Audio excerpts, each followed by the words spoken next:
Imaginarios de la modernidad. Ponencia, cabezas rapadas y cintas argentinas, Beatriz Arlo. El título de mi ponencia se refiere a algunos acontecimientos en la vida de una maestra y directora de escuela primaria. En las primeras décadas del siglo XX. Se trata de un texto en primera persona. Una mujer cuenta dos acontecimientos que fueron para ella importantes, y para llegar al relato de esos dos acontecimientos recorre los primeros 30 años de su vida. Nacida en 1883, hacia 1920 llegó a la dirección de una escuela pobre de un barrio pobre de Buenos Aires. Me voy a limitar a algunas de las ideas con las cuales comencé a hacer este trabajo y algunas de las dificultades que tuve para realizarlo. Quisiera aclarar que no se trata de lo que tradicionalmente llamamos una historia de vida. Frente a las historias de vida siento la desconfianza que produce una construcción demasiado finalista, es decir, la desconfianza que plantea Pierre Bourdieu frente a su teleología implícita. Yo no buscaba la verdad de una trayectoria, sino que buscaba explicarme un acontecimiento. Esta mujer, cuando llegó a su primer cargo como directora en una escuela recién fundada en 1921 en el barrio de Villa Crespo, un barrio con una predominancia inmigratoria y dentro de la inmigración con una predominancia judía, llevó a cabo en los primeros días de clase de su primer año allí. Un hecho que a mí siempre me asombró por su brutalidad.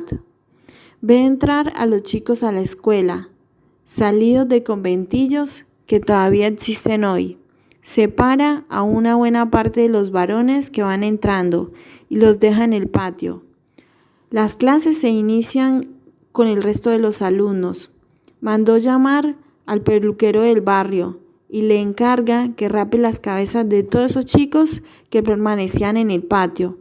El peluquero, según relata, ahí mismo pone una silla y, asistido por el portero, le pasa la máquina cero a estos chicos, de los cuales, comparando algunos de los datos que se tienen sobre esa escuela, por lo menos un 10% eran extranjeros. Quizás tuvieran dificultades para hablar el español y una cantidad importante de ellos posiblemente fueran judíos.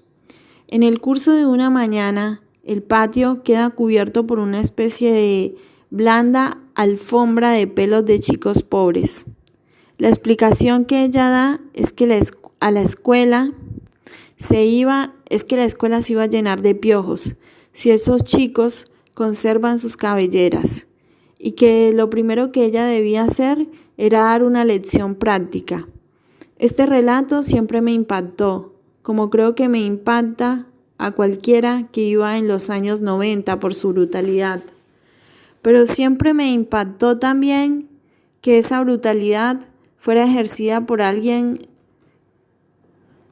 cuyas prácticas posteriores en esa escuela no podrían ser juzgadas como brutales. Así el relato era enigmático, y por la forma en que se reiteraba en los recuerdos de esta maestra, me pareció que para ella también significaba un hecho de una densidad ideológica especial.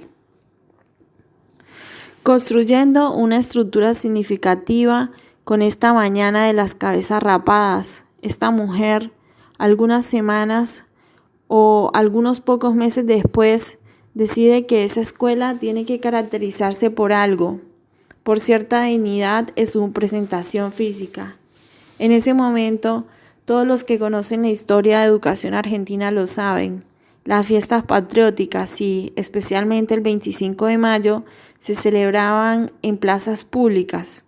Los escolares salían en delegaciones que iban hacia la plaza pública donde desfilaban, a veces frente al ministro de Educación y al presidente de la República, como sucedió en el año anterior, 1920, un año en el cual se hacía un balance de la gestión irigoyenista y celebraban en el espacio público la fiesta patriótica.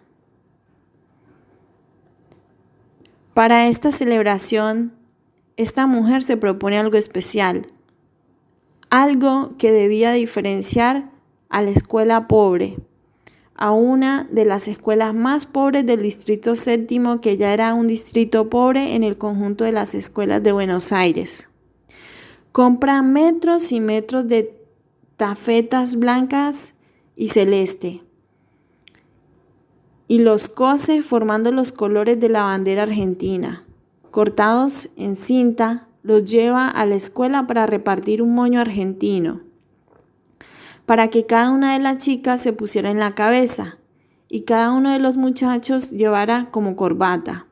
Así salen decorados estos chicos de origen inmigratorio y un buen porcentaje extranjeros, ellos mismos, para celebrar el 25 de mayo o el 9 de julio. Es difícil establecer exactamente, de 1921. Creo que ambos hechos relacionados son intervenciones, una violenta y otra más decorativa, ambas profundamente patrióticas, en las cuales la higiene y la patria parecen unidas. Por eso, el trabajo tiene como título Cabezas rapadas y cintas argentinas. Y ese título es absolutamente fiel a lo que me preguntaba mientras lo escribía. ¿Cuáles eran las condiciones culturales de una intervención de este tipo sobre el cuerpo de estos chicos de Buenos Aires?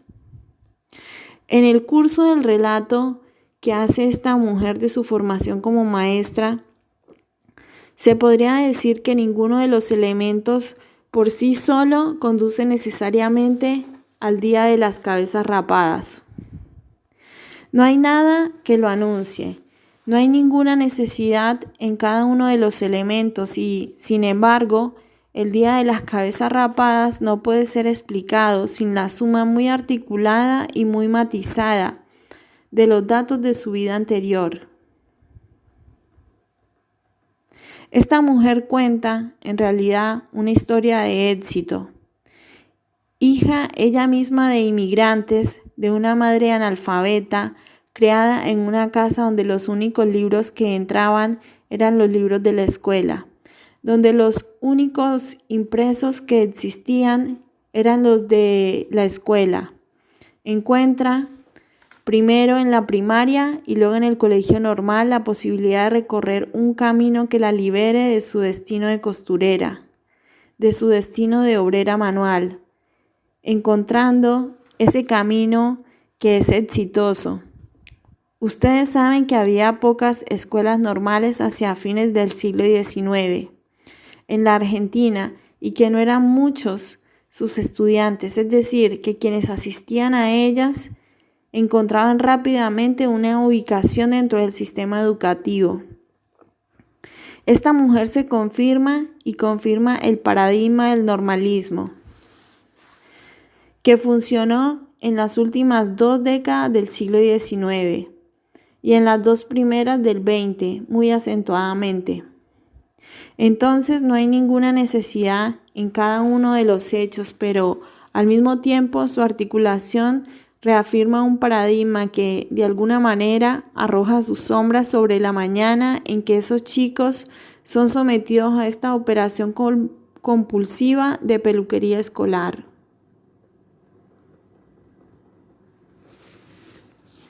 Se trata de un acontecimiento que opera como una compensación simbólica, primero por exageración o por hipérbole.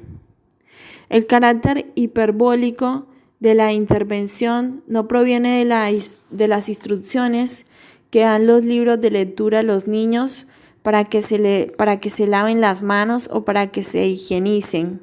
No responde a las indicaciones que los maestros reciben a través del monitor para que implanten hábitos de higiene en la escuela, sino que estas intervenciones discursivas de esos consejos se pasa a una práctica material. Las palabras se convierten en actos y estos actos tienen mucho de desmesurado. Es una condensación simbólica también porque funciona como símbolo de todo lo que hemos aprendido del maridaje de higienismo, positivismo y nacionalismo en los últimos años del siglo XIX y en las primeras décadas del siglo XX en la escuela argentina. Y no solo en ella.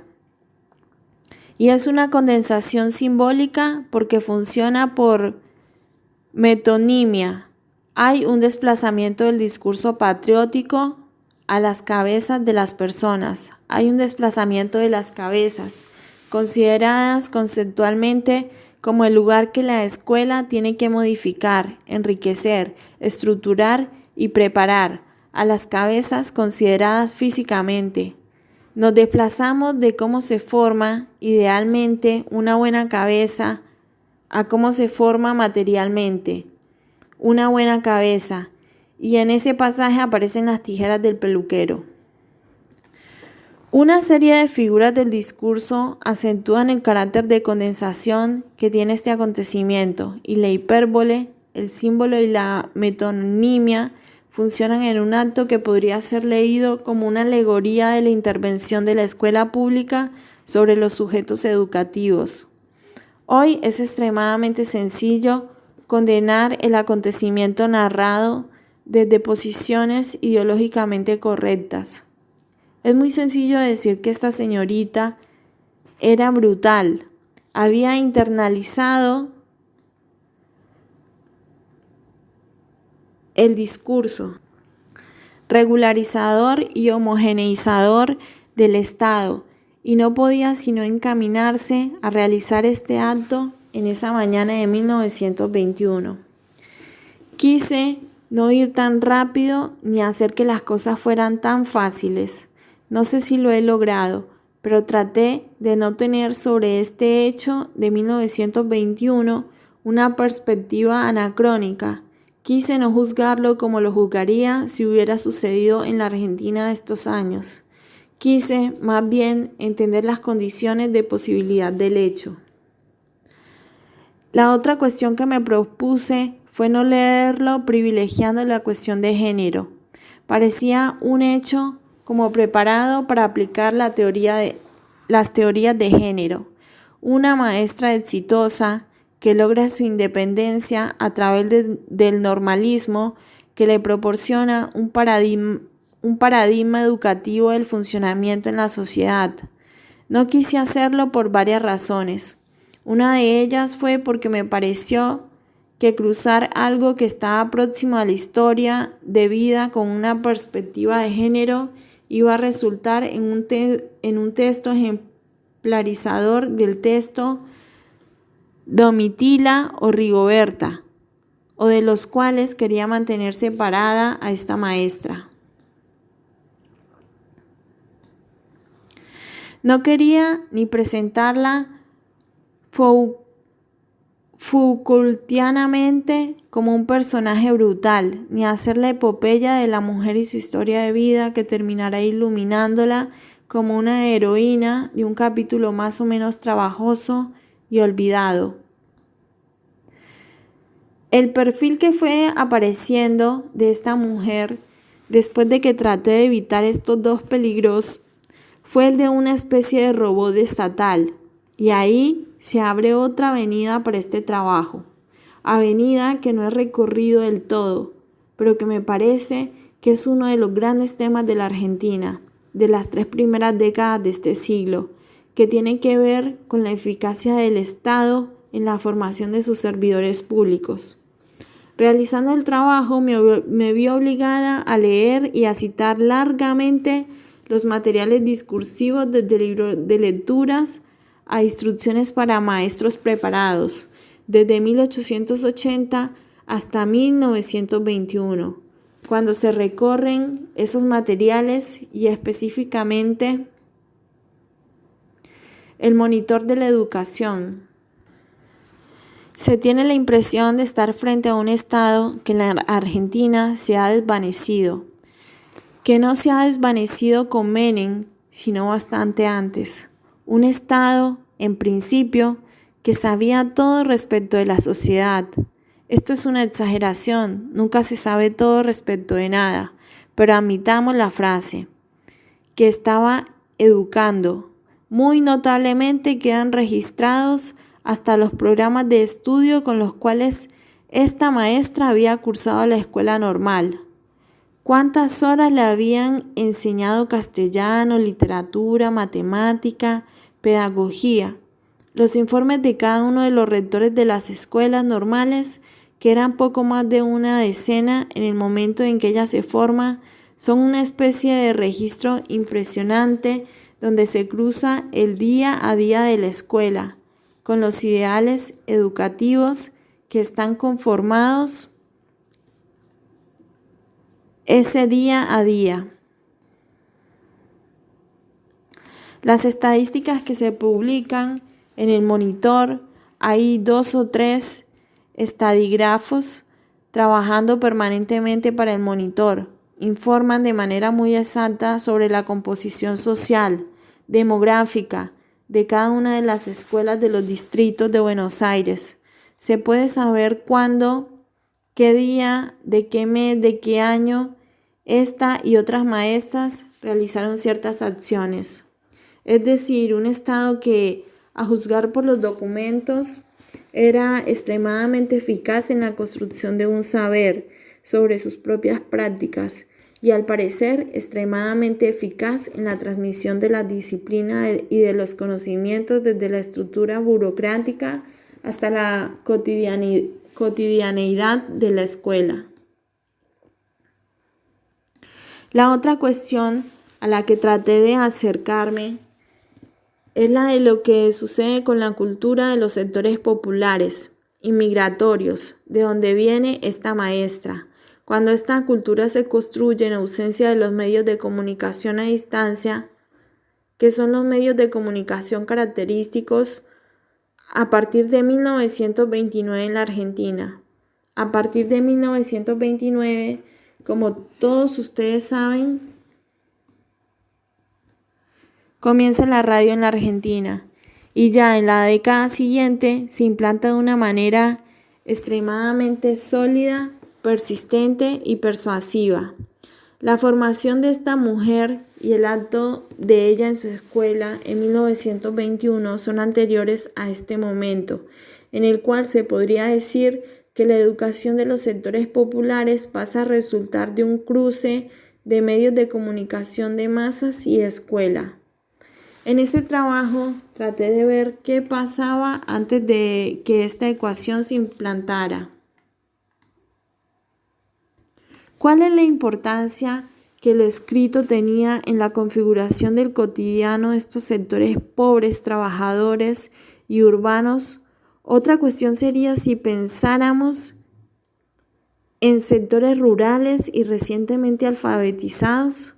Cuando esta maestra narra su formación, los pocos libros, las láminas, las lecturas, ocupan un lugar no solo en su vida, sino a través de ella, en la de su familia y en la de sus padres analfabetos. Finalmente, para no hacerlo demasiado extenso, el problema al que me enfrenté fue el de la construcción de una voz. Desde un punto de vista metodológico, era lo que verdaderamente me fascinaba del trabajo que había encarado. ¿Cómo librar a esta mujer del pintoresquismo costumbrista de las historias de vida? Estos textos que están empedrados de lexicografía regionalista y costumbrista, ¿cómo restituirle a esa voz su dignidad, su personalidad? No era una voz de intelectual, pero sí de alguien que había pasado por la experiencia de la letra y para quien la experiencia de la letra había sido fundamental. Una voz cultivada, no como si perteneciera a la élite, sino como la de alguien que viene de abajo, pero que aprecia y valoriza un tono cultivado. No sé si lo he logrado en el trabajo, Pero este fue uno de los problemas enfrentados. Tenía horas y horas de discurso oral emitido por esta mujer. Y el discurso oral, como ustedes saben, es lo más traicionero del mundo. Su transcripción fiel le es absolutamente infiel. La transcripción del discurso oral difícilmente representa aquello que la voz ha dicho. El discurso oral está fraccionado y desarticulado sintácticamente. Está más marcado por la clase, por la costumbre, por el cotidiano, y esa marca se exagera cuando pasa a ser discurso escrito. Busqué, entonces, una voz que no sonara costumbrista, aunque fuera una voz porteña, que no fuera una voz arcaica, aunque se tratara de una voz de alguien nacido en 1883, que no fuera una voz aventurera, es decir, que nadie podía contar eso como si se estuviera contando una aventura, sino más bien que conservara ciertos rasgos de la monotonía del cotidiano. Una voz que transmitiera la repetición, porque la escuela era muy fuertemente repetición. La cuestión de la voz fue la cuestión verdaderamente histórica, si se entiende bien de este trabajo.